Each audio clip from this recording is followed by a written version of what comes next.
السلام عليكم ورحمة الله وبركاته. توقعات الحلقة 26 من مسلسل فهد البطل، يلا نشوف. فهد بيكون مع المعلمة فايزة وبيقول لها إن ريكو اتقبض عليه، وإن نادر التمساح حط البضاعة في عربية ريكو وغفلهم واتقبض عليه. فالست فايزة بتقول له يبقى اللي حسبته لقيته. فهد بيقول لها إيه اللي حسبتيه؟ هتقول له كنت حاسة إن توفيق ناويلكوا على نية ومحضر لكم مغرز عشان يخلص منكم، فأنا بعت الرجالة قبل ما تتحركوا بالعربيات وخليتهم يبدلوا البضاعة. ما تقلقش، ريكو هيطلع منها لما يتأكدوا إنها مش مخدرات. بعدها عمرو هيعرف إن وفاء أمه اتهموها. ما تنساش اللايك والاشتراك وتفعيل زر الجرس علشان يوصلك كل جديد. يلا نكمل مشاهدة. بعد ما ماتت، وإنهم اتهموها في قضية الغفير عبود، وطبعا هيعرف الموضوع ده عن طريق الصدفة، وهيتحرك في الموضوع ده عشان يبرأ ذمة أمه بعد ما ماتت ويبرأ اسمها وشرفها، لأنهم طبعا خدوا في شرفها بعد اللي عملوه ده، وخصوصا عجيبة. هيفضل عمرو ورا الموضوع ده لحد لما يكتشف إن عجيبة هي اللي عملت كده، لأنه عارف طرحة أمه وإن الطرحة دي بتاعت عجيبة نفسها، وبمجرد ما بيشوف الحرز ده هيتأكد إن الحرز ده بتاع عجيبة، وهيشهد بكده عشان تبقى نهاية عجيبة. كناريا بتكون واقفة قدام وكيل النيابة وبيدخل عليه التقرير بعد ما بيكون طلب تفريغ الكاميرات مكان واقعة موت أبوها شوقي، وبيتضح فعلا إن فهد ما زقش شوقي وإن العربية خبطته وفهد ما جاش جنبه. فكناريا وقتها تتأكد إن أختها ولاء بتكذب، ووكيل النيابة ما تنساش اللايك والاشتراك ويلا بينا نكمل مشاهدة. بيقول لولاء أنت إزاي شفتيه وهو بيزقه؟ فولاء بتبقى واقفة ومش عارفة تنطق وبتعيط، ووكيل النيابة بيقول لما نشوف بعد ما اتهمتوا جوزك وطلع بريء هيتهمكوا هو كمان ولا لأ. ولما بيروحوا البيت كناريا بتواجه ولاء وبتقول لها بقى أنا أمشي وراكي وأصدقك وتطلعي كدابة توقعيني في جوزي وبسببك هتطلق. فامها بتقول لها مش قلت لك ما تمشيش ورا البت دي هتخرب عليكي. فكناريا بتبص لولاء وبتقول لها يا شيخه روحي منك لله.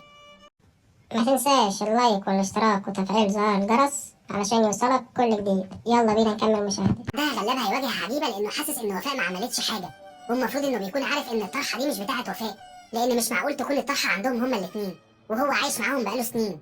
فازاي ما شافش الطرحه على راس عجيبه؟ ولما الظابط قال له سكت عشان عجيبه ماسكه عليه زله، والزله طبعا لو قالتها لعمرو وفجرتها قدام الناس هتبقى هي وغلاب زي ما قالت له دفنينهم سوا اللي هم ابوه واخوه، فبالتالي مش هيقدر يتكلم. وكمان ممكن تقول الاسرار القديمه وتقول لعمرو على كل حاجه وتقول للشرطه كمان. ما تنساش اللايك والاشتراك وتفعيل زرار الجرس علشان يوصلك كل جديد. يلا بينا نكمل مشاهدة. كل حاجه.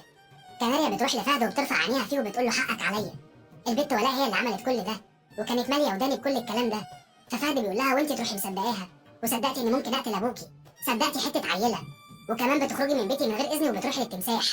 فكناريا بتقول له انا اسفه حقك عليا يا فهد، البت ولاء والله كانت ماليه دماغي، انت قلبك طيب انا عارفه وهتسامحني، مش انا كناريا حبيبتك. ففهد بيقول لها بعتيني وما صدقتنيش، صدقتي كلام اختي، مشيتي وراها ورحتي عملتي لي محضر اتهمتيني اني قتلت ابوكي. فكناريا بتقول له انا اسفه حقك عليا، تعالى ننسى اللي فات ونفتح صفحه جديده، انا بحبك يا فهد وكل اللي حصل ده سود الدنيا في وشي. وبتفضل تعيط وتترمي في حضن فهد. بعدها غالبا هيكون في مواجهه بينه لا تنسى وضع لايك واشتراك في القناة حتى يصلك كل جديد. يلا بينا نكمل مشاهدة. وجيبه، وهيقول لها انت اللي عملتي كده وظلمتي وفاء، اتهمتيها بالبطل طول عمرك وبتكرهيها وما بتحبيهاش. فعجيبه بتقول انا شفت معاك المر 30 سنه، عايشه معاك ولا مره حسستني اني مراتك، طول الوقت شايفها هي وبتحبها هي، واول ما خلصت من حماد ما صدقت جيت اتجوزتها، واللي وفاء بتقول عليه بيحصل. لكن عجيبه تاخد بالجزمه وتسكت وتشوف بعينيها حبك لوفاء ولابنها اللي مش من صلبك. شفت معاك عذاب وفي الاخر وفاء على الحجر وخلاص. خلاص وفاء ماتت يا غلاب، ما فاضلش غير عجيبه، عجيبه اللي بتحبك وكاتمه سرك. لا تنسى وضع لايك واشتراك وحتى يصلك كل جديد. يلا بينا نكمل مشاهدة. وبتنتهي الحلقه على كده. كان معاكم مصطفى ديشة، ما تنسوش تعملوا لايك وتشتركوا في القناه عشان توصل لكم كل الحلقات الجديده اول ما تنزل. سلام. وبكده يكون الفيديو بتاعنا انتهى. لو عجبك الفيديو ما تنساش تعمل لايك للفيديو واشتراك في القناة وتفعل زر الجرس عشان